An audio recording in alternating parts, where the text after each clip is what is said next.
देवकी नंदनम कृष्णम जगत आनंद कारकम भुक्ति मुक्ति परदम वंदे महादेव भगत वत्सलम। जो संपूर्ण जगत को आनंद प्रदान करने वाले, वो आल मोक्ष देने वाले हैं, उन लक्ष्मीपति भक्त वत्सल देवकी नंदन श्री कृष्ण को मैं प्रणाम करता हूँ। राधे राधे। मेरे प्यारे भाइयों बहनों, माताओं व बंधुओं, आज मैं आपके लिए लाई हूँ मार्गशीर्ष मास में सुनी जाने वाली कथा। बंधुओं, आप सभी जानते हैं कार्तिक मास समाप्त हो चुका है और मार्गशीर्ष मास आज 9 नवंबर से शुरू होने जा रहा है। हे बंधुओं, मैं आपके लिए मार्गशीर्ष मास की कथा लेकर आई हूँ। बंधुओं, मार्गशीर्ष मास भी भगवान विष्णु को उसी प्रकार प्रिय है जैसे कार्तिक मास और एकादशी तिथि। बंधुओं, भगवान ने स्वयं कहा है, मासा नाम मार्गशीर्षो अहम। मैं महीनों में मार्गशीर्ष हूँ। बंधुओं, मार्गशीर्ष मास में भगवान की इस कथा को अवश्य सुने, आपकी हर मनोकामना पूरी होगी। बंधुओं, यदि आपने हमारे चैनल को सब्सक्राइब नहीं किया है तो जरूर सब्सक्राइब करें, बेल आइकन को प्रेस करें ताकि हमारी आने वाली वीडियो की नोटिफिकेशन आपको मिलती रहे।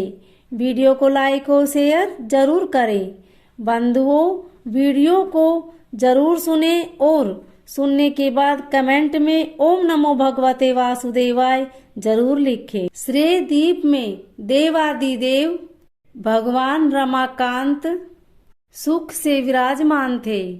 उस समय ब्रह्मा जी ने उन्हें नमस्कार करके पूछा, ऋषिकेश, आप संपूर्ण जगत को धारण करने वाले हैं। आपके नामों का श्रवण और कीर्तन परम पवित्र है। आपने पहले यह कहा है, मासा में मार्गशीर्षो अहम। महीनों में मैं मार्गशीर्ष हूँ। अतः उस महीने का महात्म्य क्या है, यह मैं यथार्थ रूप से आपसे जानना चाहता हूँ। श्री भगवान बोले, ब्राह्मण, जो कोई पुण्य करने वाले मेरे भक्त हैं, उन्हें मार्गशीर्ष इस मार्ग का व्रत अवश्य करना चाहिए, क्योंकि ये व्रत मेरी प्राप्ति कराने वाला है। मार्गशीर्ष मास मुझे सदैव प्रिय है। जो शिष्य प्रातः काल उठकर मार्ग शीर्ष में विधि पूर्वक स्नान करता है, उस पर संतुष्ट होकर मैं अपने आप को भी उसे समर्पित कर देता हूँ।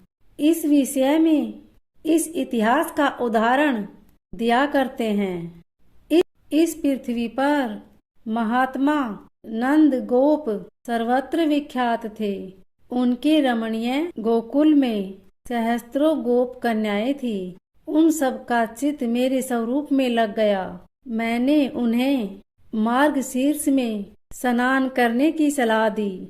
उन्होंने उस समय प्रतिदिन प्रातः काल विधि पूर्वक स्नान और पूजन किया और अपने इष्ट देव को नमस्कार किया।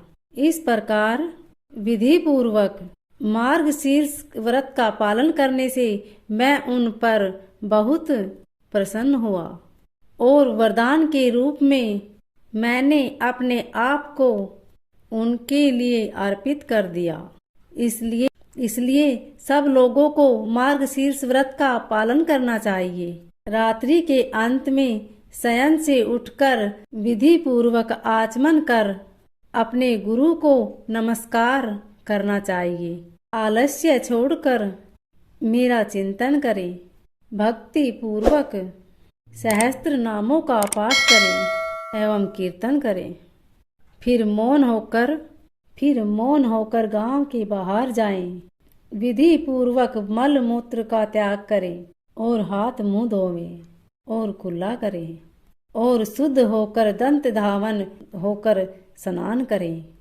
स्नान की विधि इस प्रकार है।